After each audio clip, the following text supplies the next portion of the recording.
కమిషన్ల కాళేశ్వరం ఇవాల్టి ప్రత్యేక రాజకీయ విశ్లేషణ కార్యక్రమానికి సంబంధించినటువంటి సబ్జెక్టు. సీఎం కేసీఆర్ చెప్పినట్టు కాళేశ్వరం ప్రాజెక్టు తెలంగాణ సాగునీటి ముఖ చిత్రాన్ని మార్చివేసిందా? ప్రతిపక్షాలు ఆరోపిస్తున్నట్టుగా ప్రాజెక్టు నిర్మాణం ఓ అవినీతి యజ్ఞమేనా? కమిషన్ల కోసమే మూడో టీఎంసీ లిఫ్ట్కు కేసీఆర్ సర్కార్ ఆరాటపడుతుందా? కాళేశ్వరం అవినీతిపై కాంగ్రెస్ నేత నాగం జనార్దన్ రెడ్డి బయటపెట్టిన ఆధారాలపై ప్రభుత్వం విచారణకు ఆదేశించేనా? ఉన్నపలంగా కేసీఆర్ కాళేశ్వరం సందర్శించడం, పూజలు చేయడం వెనుక అసలు మతలబేంటి? కుమారుడు కేటీఆర్ను ముఖ్యమంత్రిని చేసేందుకు దోహదపడే పూజల కోసమేనా? ఈ అంశాలనే ఇప్పుడు విశ్లేషిద్దాం. ముందుగా కేసీఆర్ నిన్న కాళేశ్వరం ప్రాజెక్టు సందర్శనపై విడుదల చేసిన ప్రెస్ నోట్లో ఏం రాశారో చూద్దాం.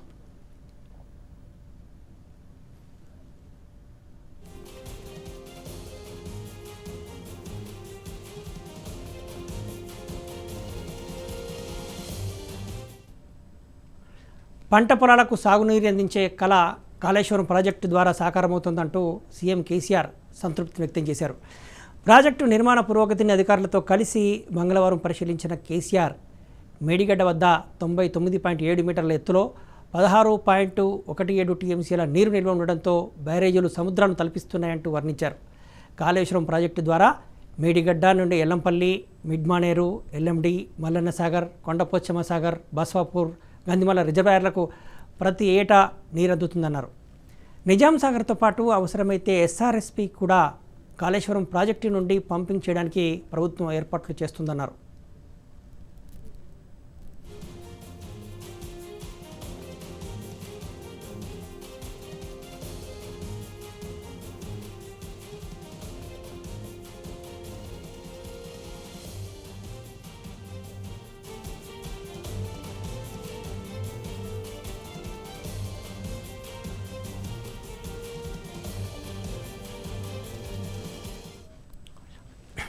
సీఎం కేసీఆర్ ప్రతిష్టాత్మకంగా చేపట్టినటువంటి కాళేశ్వరం ప్రాజెక్టుపై మొదటి నుంచి అనేక ఆరోపణలు ఉన్నాయి.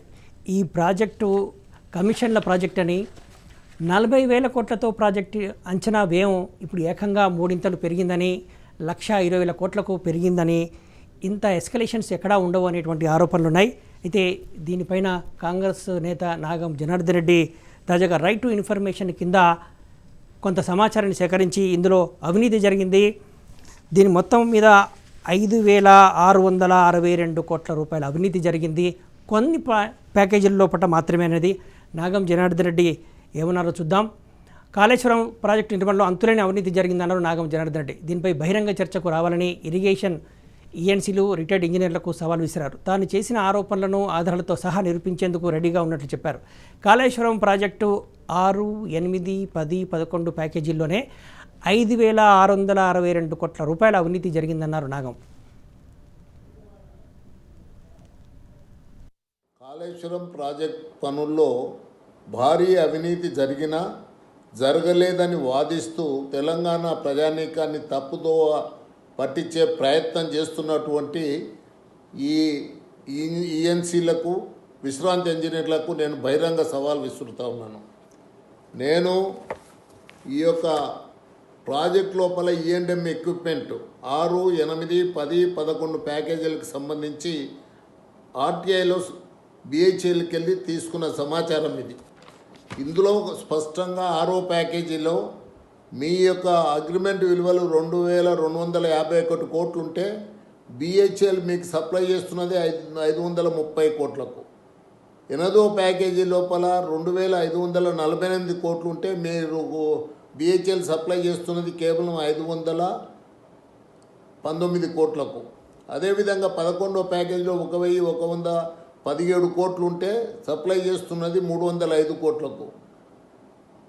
11వ ప్యాకేజీలో మీకు సప్లై చేస్తున్న విలువ అంటే అగ్రిమెంట్ విలువనేమో మీది 1,431 కోట్లు ఉంటే సప్లై చేస్తున్న విలువ కేవలం 320 కోట్లు. టోటల్గా మీరు అగ్రిమెంట్ వాల్యూ 7,348 కోట్లు ఉంటే కేవలం మీకు ఇవాళ సప్లై చేస్తున్న విలువ 1,686 కోట్లు. కాళేశ్వరం ప్రాజెక్ట్ పనుల్లో నాగం జనార్దన్ రెడ్డి బయటపెట్టినటువంటి అవినీతి E&M ఎలక్ట్రికల్ అండ్ మెకానికల్ ఎక్విప్మెంట్కి సంబంధించింది. పంపులు మోటార్లు ఈ ప్రాజెక్టు లోపల పెద్ద ఎత్తున పంపులు మోటార్లు ఉన్నాయి. ఎందుకంటే 3 బ్యారేజీలు, 19 రిజర్వాయర్లు, 20 లిఫ్టులు ఉన్నాయి. దాంతో పెద్ద ఎత్తున ఈ మోటార్లు పంపులు బిగించాల్సి వచ్చింది. దీనికి సంబంధించి భారత్ హెవీ ఎలక్ట్రికల్ లిమిటెడ్స్ దగ్గర ఈ ఎక్విప్మెంట్స్ అంతా కూడా తీసుకున్నారు. వాళ్ళు సప్లై ధర 1686 కోట్లు అయితే ప్రభుత్వం ఇంజనీర్లు అధికారులు చూపించింది 7348 కోట్లు. 7348 కోట్లకి వెళ్ళి 1686 కోట్లు తీసేస్తే 5662 కోట్లు ఇది అవినీతి. ఈ 5662 కోట్లు ఏమయ్యాయి అనేటువంటిది నాగం జనార్దన్ రెడ్డి ప్రశ్న. దీనికి సంబంధించి రైట్ టు ఇన్ఫర్మేషన్ BHEL నుంచి తీసుకున్నటువంటి కాగితాలను కూడా ఆధారాలను కూడా నాగం జనార్దన్ రెడ్డి బయటపెట్టారు. అయితే మొదటి నుంచి కూడా ఈ కాళేశ్వరం ప్రాజెక్టుకు సంబంధించినటువంటి ఆరోపణలు ఇది అసలు ఎత్తిపోతల పథకమే కాదు, ఈ రీడిజైనే పెద్ద భారీ తప్పిదం, ఇది ఎత్తిపోతల పథకమా తిప్పిపోతల పథకమా అంటూ ఇంజనీర్లే సెటర్లు వేశారు.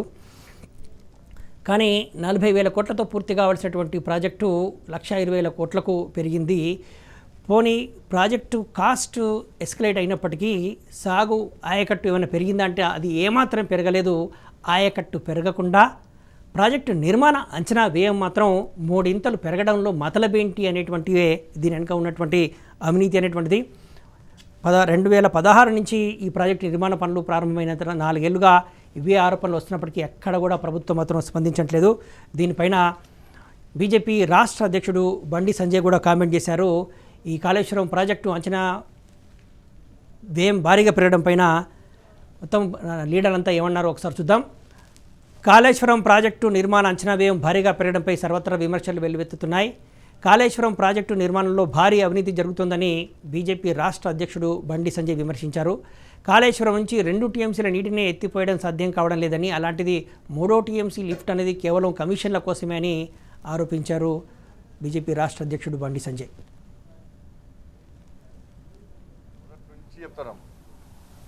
నటించడము, నమ్మించడము, అబద్ధాలు ఆడడం. ఈ నటించి నమ్మించి అబద్ధాలాడి దీంతోనే కాలయాపన చేస్తున్నాడు. తన పదవులను కాపాడుకుంటున్నాడు, ప్రభుత్వాన్ని కాపాడుకుంటున్నాడు. నిన్న కాళేశ్వరం వేండు, అనుకోకుండా ఎందుకు వేండు, పోయి ఏమి సాధించాడు. హైదరాబాద్లో వరదలు వస్తే రాడు, వరంగల్లో వరదలు వస్తే రాడు. నిన్న సడన్గా వేయండు, వాళ్ళ శ్రీమతి గారిని తీసుకొని వేయండు.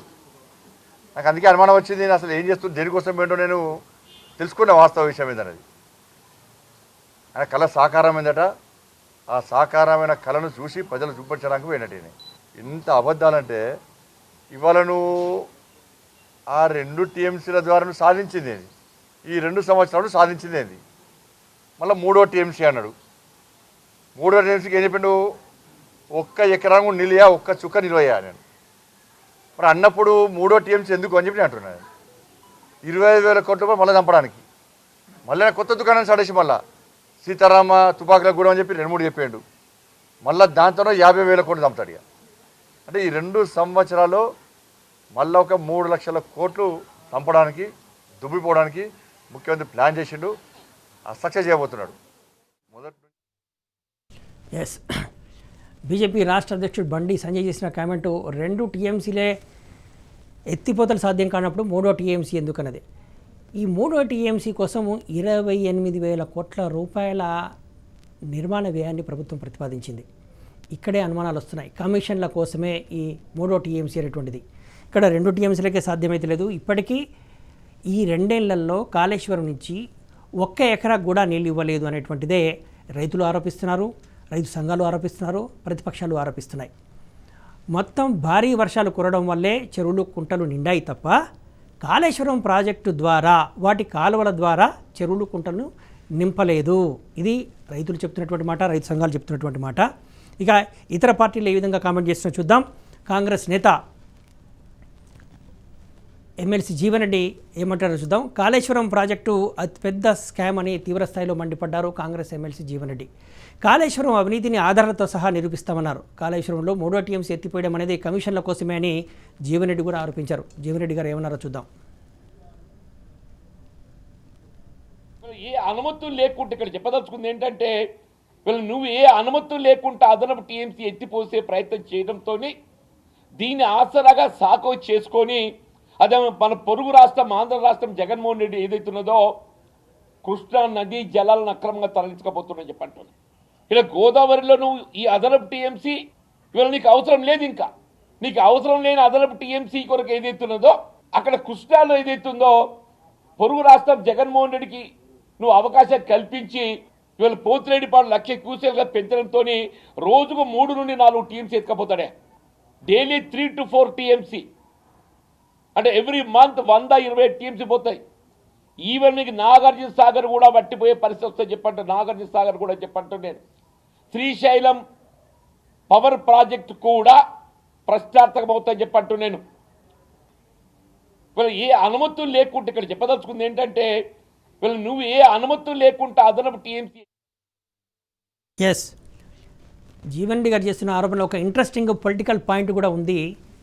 కృష్ణా నదికి గోదావరి నదికి లింక్ పెట్టారు, ఆంధ్రప్రదేశ్కి తెలంగాణకి లింక్ ఉంది. ఇక్కడ ఈ లింక్ ఏంటి అంటే 2 రాష్ట్ర ప్రభుత్వాలు కూడా గోదావరి నదిపై కృష్ణా నదిపై నిర్మిస్తున్న ప్రాజెక్టులకు సంబంధించి కేంద్ర ప్రభుత్వానికి డీటెయిల్డ్ ప్రాజెక్ట్ రిపోర్ట్లు ఇవ్వలేదు. కేంద్రం పదే అడుగుతున్నప్పటికీ, కేంద్ర జలశక్తి శాఖ మంత్రి షెకావత్ పదే అడుగుతున్నప్పటికీ కూడా ఈ 2 రాష్ట్ర ప్రభుత్వాలు కూడా డీటెయిల్డ్ ప్రాజెక్ట్ రిపోర్ట్లు డిపిఆర్లు ఇవ్వడం లేదు. ఇస్తే వీళ్ళ బండారం బయటపడుతుంది. కాళేశ్వరంకి సంబంధించినటువంటి మొత్తం ఎన్ని టీఎంసీలు అక్కడ అందుబాటులో ఉంటుంది, దానివల్ల ఎంత ఇరిగేట్ అవుతుంది, ఇది కాస్ట్ బెనిఫిట్ రేషియో వర్కౌట్ అవుతుందా లేదా, ఇలాంటి సాంకేతిక అంశాలన్నీ కూడా డీటెయిల్ ప్రాజెక్ట్ రిపోర్ట్లో ఉంటాయి. అవన్నీ కూడా బట్టబయలవుతాయి. సో ఈ ప్రాజెక్టు వైబులా కాదా అనేటువంటి అన్ని అంశాలు చర్చకు వస్తాయి కాబట్టి డీటెయిల్ ప్రాజెక్ట్ రిపోర్ట్లు ఇవ్వడం లేదు. ఇక ఆంధ్రప్రదేశ్కు తెలంగాణకు లింక్ ఏంటి అంటే గోదావరి నది మీద 3వ టీఎంసీని కేసీఆర్ లిఫ్ట్ చేసినట్టయితే ఆంధ్రప్రదేశ్ ప్రభుత్వము కృష్ణానది పైన సంగమేశ్వరం వద్ద కృష్ణానది నీళ్లను తోడుకుంటోంది. ఇది కరెక్ట్ కాదని చెప్పేసి ఆ విధంగా చేయడం వల్ల కృష్ణానదిలో నుంచి నాగార్జున సాగర్కి వచ్చేటువంటి నీళ్లకు ఇబ్బంది అవుతుంది. సో మొత్తం మహబూబ్ నగర్, రంగారెడ్డి, నల్గొండ ఇవంతా కూడా ఇబ్బందికరంగా మారుతాయి. నాగార్జున సాగర్ నుంచి రావాల్సినటువంటి నీళ్లు కూడా ఇబ్బందికరంగా మారుతాయి అనేటువంటిదే ఆ జిల్లాలో ఉన్నటువంటి నేతలంతా కూడా ఆరోపిస్తున్నారు. సో ఇక్కడ కేసీఆర్ 3వ టీఎంసీని అనుమతులు లేకుండా వాడుకోవడం వల్ల కృష్ణానది నుంచి ఆంధ్రప్రదేశ్ ప్రభుత్వము నీళ్లు సంగమేశ్వరానికి తరలించుకుపోతుంది. ఈయన 3వ టీఎంసీని ఆపినట్టయితే అక్కడ కృష్ణానది నుంచి ఆంధ్రప్రదేశ్ ప్రభుత్వం నీళ్లు తీసుకోకుండా ఆపడానికి ఆస్కారం ఉంది. కానీ ఇద్దరు ముఖ్యమంత్రులు మ్యాచ్ ఫిక్సింగ్ రాజకీయాలు చేస్తున్నారు. మీరు గోదావరి నుంచి నీళ్లు తీసుకోండి, నేను కృష్ణా నుంచి నీళ్లు తీసుకుంటాను అనేటువంటిది గతంలోనూ వాళ్ళిద్దరి మధ్య ఒప్పందం జరిగింది. అందుకే ఈ డ్రామాలు అనేటువంటివి రాజకీయ పార్టీలు చేస్తున్నటువంటి విమర్శలు. ఇది కాంగ్రెస్ ఎమ్మెల్సీ జీవన్ రెడ్డి చేసినటువంటి ఆరోపణలు. ఇక దీనికి సంబంధించి తెలంగాణ జనసమితి అధ్యక్షుడు కోదండరాం ఏం కామెంట్ చేశారో చూద్దాం. కాళేశ్వరం ప్రాజెక్టు వల్ల టీఆర్ఎస్ నేతలు, కాంట్రాక్టర్లు ఆర్థికంగా బాగుపడ్డారే తప్ప రైతులకు ఒరిగిందేమీ లేదన్నారు తెలంగాణ జనసమితి అధ్యక్షుడు కోదండరాం. ప్రాజెక్టు వల్ల పొలాలకు నీళ్లు రాకున్నా కాంట్రాక్టరు మాత్రం కుబేరుడుగా ఎదిగాడని ఆక్షేపించారు. మోటార్ల బిగింపు, పైపులైన నిర్మాణం ముసుగులో కమిషన్లు దండుకుని గులాబీ నేతలు బాగుపడ్డారని, కాళేశ్వరం అవినీతిపై కేంద్రం స్పందించి న్యాయ విచారణకు ఆదేశించి అవినీతి పరులపై చర్యలు తీసుకోవాలని కోదండరాం డిమాండ్ చేశారు. కోదండరాం ఏమంటారో చూద్దాం. ఇంత పెద్ద స్థాయిలో ఇవాళ కాళేశ్వరం మీద ఖర్చు పెట్టిందంటే దానివల్ల లాభపడ్డది ఆ మెగా ఇంజనీరింగ్ వాళ్ళు మాత్రమే. ప్రాజెక్టు కట్టిన మాట వాస్తవమే, మోటార్లు పెట్టింది వాస్తవమే, నీళ్ళు ఎత్తిపోసింది వాస్తవమే, కానీ ఎవరికి దీంతో ప్రయోజనం లేదనేది కూడా 100% వాస్తవం. నిధుల దుర్వినియోగం జరిగింది. మెగా కృష్ణారెడ్డి ఎదగటానికి ఉపయోగపడ్డది. ఈ పైపుల పేరుతో, మోటార్ల కొనుగోలు పేరుతో నాయకుల కమిషన్లు దండుకోవటానికి ఇది ఉపయోగపడ్డది. కానీ తెలంగాణ పొలాలకు ఈ నీళ్ళు అందించడంలో ఈ ప్రాజెక్టు ఏమాత్రం కూడా విజయవంతం కాలేదు అని మనం స్పష్టంగా చెప్పుకోవాల్సి ఉంది. ఇంత పెద్ద స్థాయిలో ఇవాళ ఎస్, కోదండరాం చేసినటువంటి ఆరోపణలే గత 3 ఏళ్లుగా తెలంగాణ రాజకీయాల్లో పాపులర్గా వినిపిస్తున్నటువంటి ఎలిగేషన్స్. మొత్తం కాళేశ్వరం ప్రాజెక్టు భారీ అవినీతి ప్రాజెక్టు. దీన్ని రీడిజైన్ చేయడం అసలు మొదట్లో కాంగ్రెస్ ప్రభుత్వము దివంగత సీఎం వైఎస్ రాజశేఖర రెడ్డి ప్లాన్ చేసినటువంటిది. దీని పేరు ప్రాణహిత చేవెళ్ళ సుజల స్రవంతి, డాక్టర్ బిఆర్ అంబేద్కర్ ప్రాణహిత చేవెళ్ళ ప్రాజెక్టు. దాన్ని 40,000 కోట్లతోటి, ముందు 17,000 కోట్ల తర్వాత 40,000 కోట్లకు చేశారు. ఆ 40,000 కోట్ల ప్రాజెక్టుని తుమ్మిడిహట్టి వద్ద కాకుండా రీడిజైన్ పేరుతోటి మేడిగడ్డకు మార్చారు. అది కరెక్ట్ కాదు. ఈ రీడిజైన్లోనే మతలబు ఉంది. ఈ రీడిజైన్ వెనుక ఉన్నదంతా కూడా కమిషన్ల మతలబే అనేటువంటిదే గత 4 ఏళ్లుగా వస్తున్నటువంటి ఆరోపణలు. అదే అంశాన్ని కోదండరాం ప్రస్తావించారు. అయితే ఈ అవినీతి ఆరోపణలపైన టీఆర్ఎస్ నేతలు కూడా స్పందించారు. టీఆర్ఎస్ నేతలు 2 ఎమ్మెల్యేలు స్పందించారు. వాళ్ళు ఏం మాట్లాడారో చూద్దాం. కాంగ్రెస్ నుంచి టీఆర్ఎస్లోకి వెళ్ళినటువంటి సీనియర్ ఎమ్మెల్యే గండ్ర వెంకటరమణరెడ్డితో పాటు first time MLA Sunke Ravishankar ఇద్దరు మాట్లాడారు. చూద్దాం ఏం మాట్లాడారనేది. కేసీఆర్ ప్రభుత్వంలో జరుగుతున్న అభివృద్ధికి కాళేశ్వరం ప్రాజెక్టు నిర్మాణమే నిదర్శనం అంటున్నారు అధికార టీఆర్ఎస్ నేతలు. కేసీఆర్ ప్రాజెక్టులు నిర్మిస్తుంటే ప్రతిపక్ష పార్టీలు అవినీతి అని ఆరోపించడం ఏంటని ప్రశ్నించారు టీఆర్ఎస్ ఎమ్మెల్యేలు గండ్ర వెంకటరమణరెడ్డి, సుంకె రవిశంకర్. ప్రతిపక్షాలు ఆరోపిస్తున్నట్టుగా కేసీఆర్కు ఏదైనా సమస్య వస్తే ప్రజలంతా ఆయనకు అండగా నిలవాలన్నారు. ఈరోజు గోదావరి జలాలను ప్రతి ఇంటికి తీయటి నీళ్లు, ఈరోజు మినరల్ వాటర్ మనం బాటిల్ ఉడుకోకుండానే తీయటి నీళ్లు అందిస్తున్నది ఈ రాష్ట్ర ప్రభుత్వం కాదా? 24 గంటల కరెంట్ ఇవ్వడం, ఇటుబడి కల్పించడం, మన విద్యార్థుల అమ్మాయిలకు మంచి రెసిడెన్షియల్ కాలేజీలు కొత్తగా కట్టించింది వాస్తవం కాదా? కాబట్టి ఈరోజు ప్రభుత్వం మంచి పని చేస్తున్నప్పుడు ప్రభుత్వ అధినేతలు మనం అందరం కూడా కష్టకాలం ఎప్పుడైనా వస్తే కేసీఆర్ గారి నాయకత్వానికి మనం అందరం కూడా అండగా ఉండాలి. అలాంటి దుష్ప్రచారం చేసే రాజకీయ పార్టీల పట్ల అప్రమత్తంగా ఉండాలని ఈ సందర్భంగా గుర్తు చేస్తూ, నాగం జనార్దన్ రెడ్డి మాట్లాడుతూ కాళేశ్వరం ప్రాజెక్టులో అవినీతి ఉన్నదని మాట్లాడతాడు. ఆయన ఏం మాట్లాడుతాడో నాకు అర్థమవుతలేదు. అవినీతి ఉంటే ఆధారాలతో సహా నీ దగ్గర ఆధారాలు ఉన్నాయా తీసుకురా, మాట్లాడదాం నీ దగ్గర ఆధారాలు ఉంటే. కానీ తప్పుడు మాటలు మాట్లాడితే చూస్తూ ఊరుకుండేది లేదు. నాగం జనార్దన్ రెడ్డి, నీ చరిత్ర ఏందో తెలుసు, నీ బతుకేందో తెలుసు. నువ్వు ఇవాళ మళ్ళీ పేపర్లలో కనబడుతున్నావు అంటే మళ్ళీ ఏదో రేపు ఎలక్షన్లు వస్తాయి, మళ్ళీ నేను ఎక్కడో సీట్ తీసుకోవాలి, మళ్ళీ బీజేపీ ఆ పార్టీలో ఏదో అటు ఇటు మెసిలినట్టయితే నాకు ఎన్నో టికెట్ ఇస్తారని ఆశపడుతున్నావు. నీకు టికెట్ వస్తుందా సత్తా తర్వాత ముచ్చట. ప్రజలు ఆల్రెడీ నీకు బుద్ధి చెప్పిండ్రు. మరి అదేవిధంగా పునరావృతం కూడా అవుతుంది. ఎస్, అవినీతి ఆరోపణలపై టీఆర్ఎస్ 2 ఎమ్మెల్యేలు కూడా సరైన స్థాయిలో స్పందించలేదు. టెక్నికల్ అంశాలు ఇందులో ఇమిడి ఉన్నాయి. నాగం జనార్దన్ రెడ్డి ఆధారాలతో సహా రైట్ టు ఇన్ఫర్మేషన్ కింద BHEL ఆ పంపు సెట్లను, మోటార్లను ఎంత రేటుకు ఇస్తోంది, కానీ ప్రభుత్వం వాటికి ఎంత రేటు చూపించి ఇది టెక్నికల్గా 5,662 కోట్ల రూపాయల తేడా కనిపిస్తున్నప్పుడు దానికి సంబంధించినటువంటి చర్చ, నిర్మాణాత్మక చర్చ జరగగానే టీఆర్ఎస్ రాజకీయంగా బుల్డోజ్ చేస్తూ పోతోంది. ముఖ్యమంత్రి కేసీఆర్కి ఏమనైతే ప్రజలు అండగా ఉండాలి అంటే వాళ్ళకి ఏవో అనుమానాలు ఉన్నట్టు కనపడుతున్నాయి. ఈ అవినీతి ఆరోపణలో కేసీఆర్ ఎక్కడైనా ఇరుక్కుంటారేమో, కేసీఆర్ మెడకు ఈ అవినీతి ఉచ్చు బిగించుకుంటుందేమో, అప్పుడు ఇబ్బంది అవుతుంది. కాబట్టి ప్రజలు ఆయనకు అండగా నిలబడాలని ఇప్పటి నుంచి అప్పులు చేస్తున్నారంటే ఇది భవిష్యత్తు టీఆర్ఎస్ ఎమ్మెల్యేలకు కనపడుతున్నట్టుగా మనకు స్పష్టమవుతోంది. ఈ అవినీతి ఆరోపణలపైన టీఆర్ఎస్ నేతలు సంజాయిషీలు, వివరణలు ఇచ్చుకోక తప్పదు ప్రజాక్షేత్రంలో. ఇక దీనికి సంబంధించి ఈ DPRలు ఇవ్వకపోవడం సంబంధించి కాంగ్రెస్ నేత జీవన్ రెడ్డి ఏమన్నారో మరోసారి చూద్దాం. కేంద్రానికి కాళేశ్వరం ప్రాజెక్టు DPRలు ఇవ్వకపోవడాన్ని కాంగ్రెస్ ఎమ్మెల్సీ జీవన్ రెడ్డి తప్పట్టారు. అటు ఏపీ సర్కార్ కూడా కృష్ణా ప్రాజెక్టులపై కేంద్రానికి DPRలు ఇవ్వకపోవడం, కృష్ణానదిపై సంగమేశ్వరం వద్ద లిఫ్ట్ ఇరిగేషన్ ప్రాజెక్టును చేపట్టడంతో తెలంగాణకు అన్యాయం జరుగుతుందన్నారు. దీనివల్ల నాగార్జున సాగర్ ఎండిపోయే ప్రమాదం ఉందని మండిపడ్డారు. తెలంగాణకు రావాల్సిన నదీ జలాల వాటాను సాధించడంలో సీఎంగా కేసీఆర్ విఫలమయ్యారన్నది జీవన్ రెడ్డి ఆరోపణ. అనుమతులు లేకుంటే ఇక్కడ చెప్పదలుచుకుంది ఏంటంటే, వీళ్ళు నువ్వు ఏ అనుమతులు లేకుండా అదనపు టీఎంసీ ఎత్తిపోసే ప్రయత్నం చేయడంతో దీన్ని ఆసరాగా సాకు చేసుకొని అదే మన పొరుగు రాష్ట్రం ఆంధ్ర రాష్ట్రం జగన్మోహన్ రెడ్డి ఏదైతున్నదో కృష్ణా నదీ జలాలను అక్రమంగా తరలించకపోతున్నా చెప్పంటాను. ఇలా గోదావరిలో నువ్వు ఈ అదనపు టీఎంసీ ఇవాళ నీకు అవసరం లేదు. ఇంకా నీకు అవసరం లేని అదనపు టీఎంసీ కొరకు ఏదైతున్నదో అక్కడ కృష్ణాలో ఏదైతుందో పొరుగు రాష్ట్రం జగన్మోహన్ రెడ్డికి నువ్వు అవకాశం కల్పించి ఇవాళ పోతిరెడ్డిపాడు 1,00,000 క్యూసెల్గా పెంచడంతో రోజుకు 3 నుండి 4 టీఎంసీ ఎత్తుకపోతాడే. డైలీ 3 to 4 టీఎంసీ అంటే ఎవ్రీ మంత్ 120 టీఎంసీ పోతాయి. ఈవెన్ మీకు నాగార్జున సాగర్ కూడా పట్టిపోయే పరిస్థితి వస్తుంది చెప్పంటే, నాగార్జున సాగర్ కూడా చెప్పంటూ నేను శ్రీశైలం పవర్ ప్రాజెక్ట్ కూడా ప్రశ్నార్థకం అవుతాయని చెప్పంటూ నేను.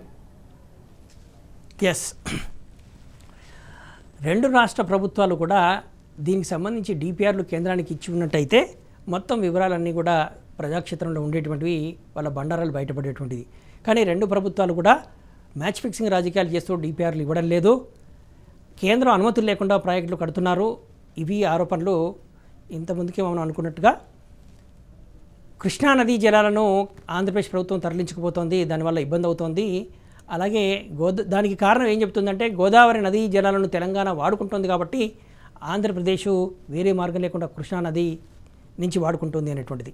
ఇక్కడ మొదటి నుంచి కూడా గోదావరి ప్రాజెక్టు పోలవరంకి సంబంధించి కేంద్రం జాతీయ హోదా ఇచ్చింది. కానీ రెండు ఒకటే నది పైన రెండు ప్రాజెక్టులకు జాతీయ హోదా అనేటువంటిది సాధ్యం కాదు.